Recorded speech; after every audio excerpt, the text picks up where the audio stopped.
The Marvel First Family in MCU. This is MCU TV Fantastic Four, the first step. Movie Review. Famous around the world, please welcome the Fantastic Four. I herald Galactus. We'll face it together. As a family.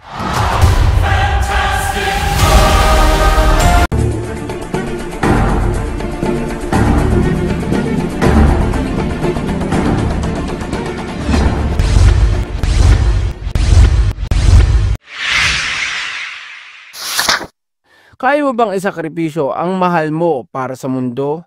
O kaya mong isakripisyo ang mundo para sa mahal mo? Kumusta? Mga tropang Marvel fan, finally, the Fantastic Four is now in MCU. Ang pinakaunang Marvel hero group created by Stan Lee and Jack Kirby. They are also known as the first family in the Marvel Comics. Ating alamin kung paano iikot ang kwentong ito sa isang universe na matagal nang na-establish. Paano mag-fit in ang story nila in MCU? Is this movie will be done to meet the other heroes or it will be just there to create their own story? Also, alam naman natin ilang live action version na ang naipalabas out of the MCU. Let's see what's the difference of this MCU version from those film. Paano nila bibigyan ng justice to tell the story of this fantastic family?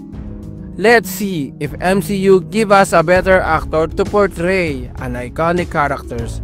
At sana mabusog ang mga mata natin sa mga tatak MCU version ng mga realistic na CGI na tila hinango from the pages of comics at lalo na sa mga kapanapan ng big na mga fight scene. And now, let's enjoy and feel our hunger in this much awaited film. This is MCU TV Fantastic Four, the first step. Movie Review.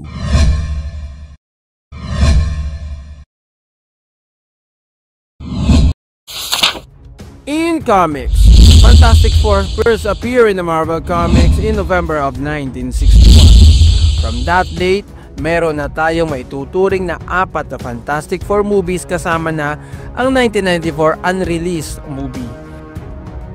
This movie is based on the Marvel Comics produced by Marvel Studio and distributed by Walt Disney Studio Motion Picture and directed by Matt Shakman. Pinagbibidahan ni Pedro Pascal as Reed Richards, also known as Mr. Fantastic. Vanessa Kirby as Sue Storm, also known as the Invisible Woman. Joe Quinn as Johnny Storm, also known as the Human Torch. Evan Moss Bacharach as Ben Grimm and known as The Thing. Si Rob Ineson bilang Galactus. Julia Garner as Shalabal, also known as the Silver Surfer.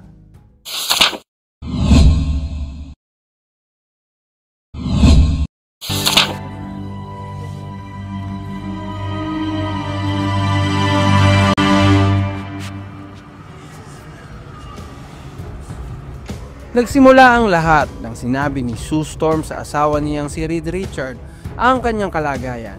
Nagdadalang tao ito.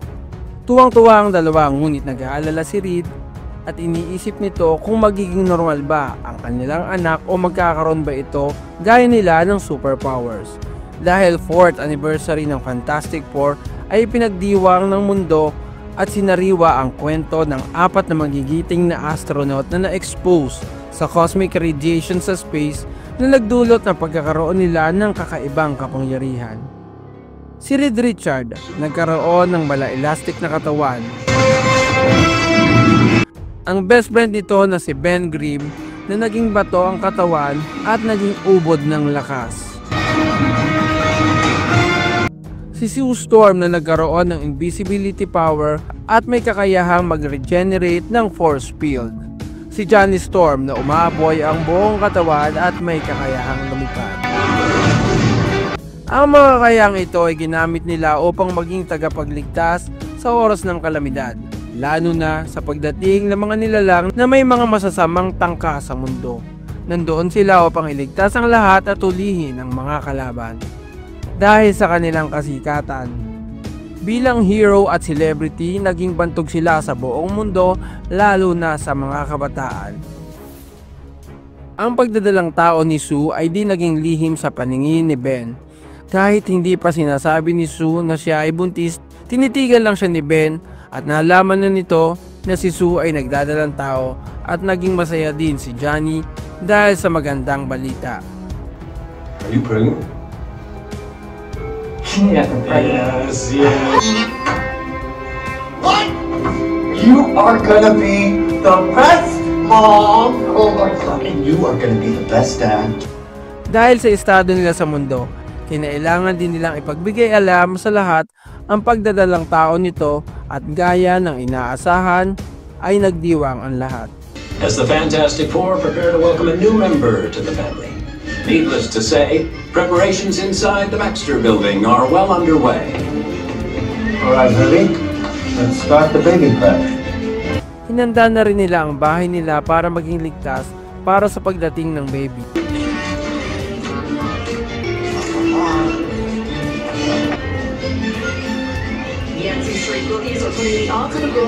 Ngunit nag-aalala pa rin si Reed sa magiging kalagayan ng kanyang anak, pero base naman sa kanyang pagsusuri ay normal ang bata at hindi kakikitaan ng anumang superpowers. And on everybody's mind is, will the baby be born with superpowers? We need to scan the baby. The internal scan hasn't achieved the right level of precision for clear imaging. Sakto naman na dumating si Johnny para sa bagong design ng suit nila, pero hindi pa ito maasikaso ni Reed. Sa halip, idinemo na lamang ni Reed ang kanyang experiment kay Johnny, ang teleportation na naging maayos naman ang kinalabasan. Bridge teleportation test. Movement of organic matter, 6 meters. Let's run it.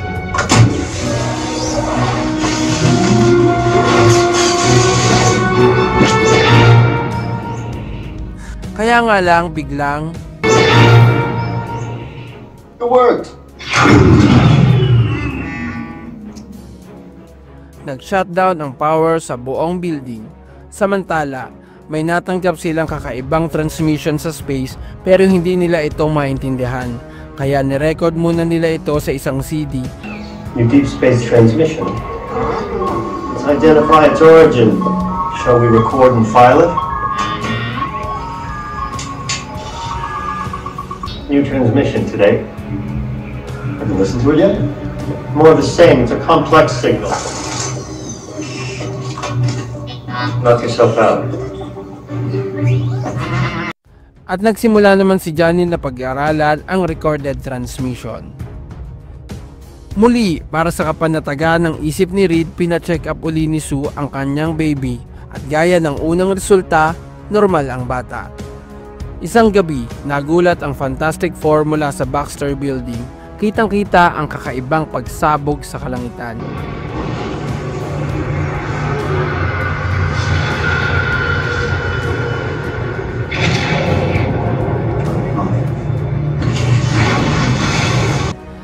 Dahil dito, pinuntahan ni Human Torch ito at ang kanyang nakita ay isang nilalang na sakay sa surfboard. Kasunod ang tatlo sakay ng Fantastic Car, sinundan nila ang kakaibang bisita. Isa itong babaeng nilalang na may metallic na katawan na nagbigay ng babala sa Your planet is no longer dead.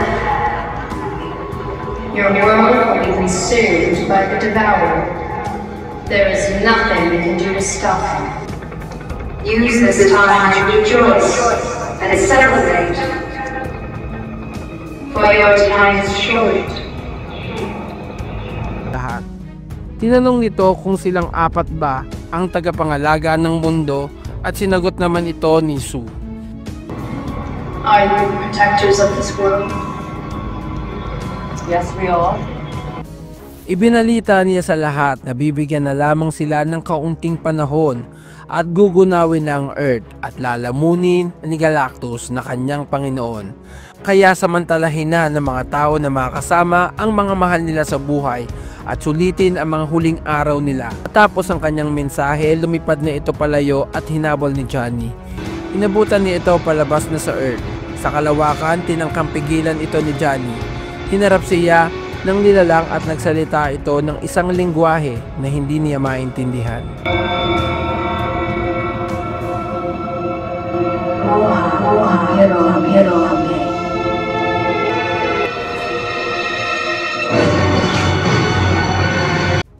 Nag-research agad sila at nalaman na totoo nga ang sinasabi na nagpakilalang herald ni Galactus.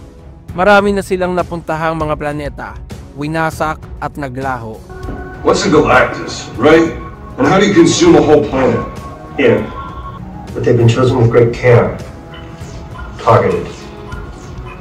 And not just disappeared. Destroyed. Nagsimula nang gumawa ng aksyon ang team. Nadiskubre din ni Johnny na ang recorded transmission at ang lengguwahe ng herald ay iisa. Nagawa na rin ni Reed ang bagong suit na nirequest ni Johnny at ikinatuwa niya ito. New spacesuits. Less than 10 minutes. I take back every single bad thing I've been saying about you. In private. Ibinalita na rin nila sa mundo ang pag-alis nila papuntang space para alamin pa kung paano mapipigilan si Galactus na wasakin ng Earth. So the four of us will return to space and face the danger waiting there. And we will find this Galactus. Hinanda na rin nila ang sarili nila para sa araw na pag-alis nila at sinubaybayan sila ng lahat. Danger that is unknown.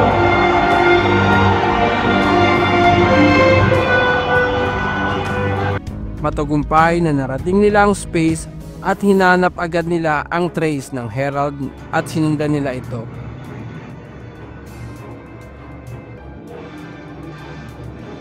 Dinala sila ng signature ni Herald sa isang payapang planeta nang biglang unti-unti itong nawasak sa kanilang paningin.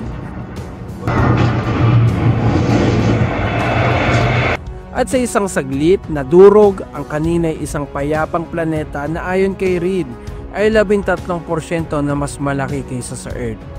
Lumapit sila para magmanman at nang higupin ang spaceship nila ay iniskan ang buong ship. At nagulat sila nang mapatutok ito sa nagdadalang taong si Sue Storm.